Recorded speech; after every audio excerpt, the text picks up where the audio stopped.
Now, let's get started on our first topic, Insights on Commercial Real Estate by Yuan-Sing. As you remember, Yuan was our president for the last 2 years, and he's currently with Intero Commercial. Yuan has always been one of the highest producing commercial brokers in the country, and so we're very glad that he can tell us about the current status of commercial real estate markets. Let's welcome Yuan.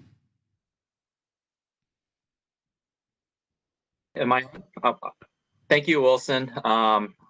It's an honor to be a part of this panel, and a little bit about myself. Again, my name is Yuan-Sing with Intero Commercial. I'm the Assistant General Manager for the Commercial Division. And I've been in real estate doing commercial real estate since about 2001. So I started back when the big .com bust was happening, and now we have this big pandemic. So I've seen a lot of the real estate cycles, go up and down, and this is a very unique one because it's definitely affecting everybody. So yeah, it's going to be an interesting kind of discussion on what's happening with the commercial world. I wanted to touch base on 4 sectors for the commercial industry. One is office, one is retail, industrial, and hospitality. Right now this pandemic has caused such a big reaction to the office market. And what's happening is that a lot of these large companies, a lot of people are working from home, shelter in place, and we're definitely seeing a lot of vacancies start to come out. A lot of subleases are coming up because a lot of these companies are realizing that the work from home is actually very doable. And so there's a lot of strategies and ways that I think this is going to definitely make an impact on the office sector. There's kind of two different people believing that office is still going to be strong. The reason why they believe that is because I think what's going to happen is that inside the actual office spaces now, they're going to create more space for each employee. So people have larger workspace. And so that might create more demand for office. But from my own experience and from the listings that I have, I'm definitely seeing a lot of people not renewing their leases and going towards that trend of just working from home.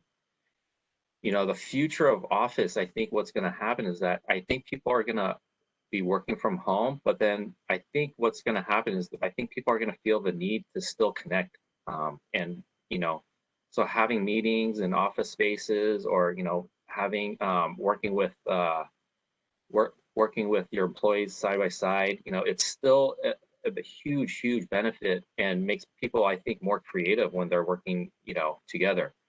And so yeah, the office market as of now is taking a huge hit.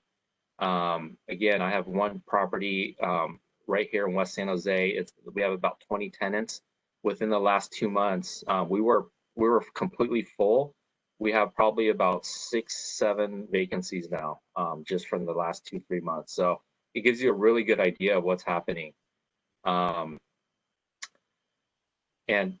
this is the same as with retail. The retail industry is taking a big hit. We've seen a lot of tenants ask for rent deferment. We've seen we haven't seen rents go down too much. We're just seeing a lot of, I think what's happening is that a lot of the landlords everyone's just holding on to see what's going to happen. I represent Kimco, who owns the Cupertino Village across from the Apple campus, and we've actually retained all of our tenants still, but the rents, some of the tenants have requested some rent deferment. And so, because they just can't do business.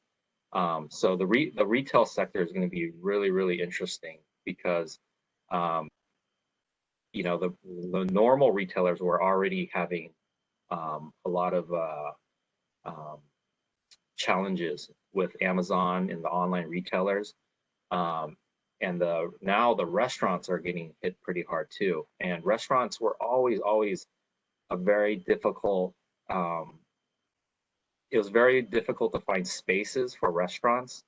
Um, but now there's a lot of restaurants that are going to be coming out on the market, and those are opportunities where I think, if people were having trouble before finding space, I think if they're patient enough, there'll be more and more spaces coming out. And I think what's going to happen is that you're going to start seeing a lot of these big shopping centers repurpose their sites. So you're going to start seeing, um, shopping centers go try to get re-entitlements to redevelop into more mixed use type buildings. Um, and so you'll see, like, probably retail on the bottom with a mix of office. So yeah, it's going to be interesting times for the retail market.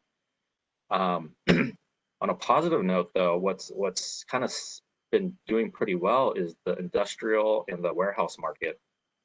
I think Amazon just signed a huge deal up in Oakland, but the warehouse and industrial, from what I've seen, rents have been pretty stable. I haven't seen it drop at all. Inventory is very low. We have seen, it's just we have a lot of people that are still looking for industrial space, but there's just not a lot of inventory. That's because of we turned a lot of these industrial parks into residential, and so we just diminished a lot of the inventory from that. And right now, manufacturing and industrial is still very strong. Um, so I see that's a positive note. I think the industrial side is gonna keep doing well. The last one I want to touch on is hospitality. My background is in hospitality. My father was a hotel developer, and so we have very we've seen, the worst of it back in 2001, which we thought was the worst after 9/11 and the dot-com bust. We were probably down 30% occupancy, 45% occupancy. With this pandemic, it has completely shook the hospitality world. Last year, I think most of the hotels in the Bay Area were probably doing between 75 to 80% occupancy. And right now, hotels are probably in the 10 to 15% occupancy rate. It's a huge hit to the hotel market.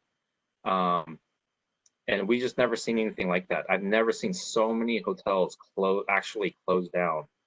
When the 2001 recession, none of the hotels closed. They just had slower, not a lot of business. But with this pandemic, I've not seen this many hotels actually close down. And so I think what's going to happen is there's going to be a lot of distressed hotel type properties that are going to be coming out probably early next year. I know a lot of the hotel owners right now are doing capital calls. We're dealing with one right now. They built a beautiful hotel, just opened, about a year ago, and now they're in this huge distressed position, and they're trying to find capital partners. If they can't hold on to it, then this is going to be, you're just going to see more and more of these properties come available, I think. They believe the recovery for hotels is probably between 3 to 5 years. With the SIP lifted during about a month ago, we did see a little bit uptick in occupancy, maybe up to like 25%, which is still very low. But I think 3 years for the Bay Area, I think is pretty conservative. I think that's probably when you're going to see occupancy come back up and rates start building back up. I think the occupancy will come back up in 3 years, but the rates won't recover till about 5 years later. So yeah, this, unlike residential, I think this pandemic has really shook the commercial world. I think residential is still doing decent, and I think we're going to hear more from Maddie. But that's kind of all that I have for right now. I know if you guys have any questions later, we're going to have a Q&A later. But yeah, if you guys have any questions later, just ask me. Thank you. Thank you so much, Jen.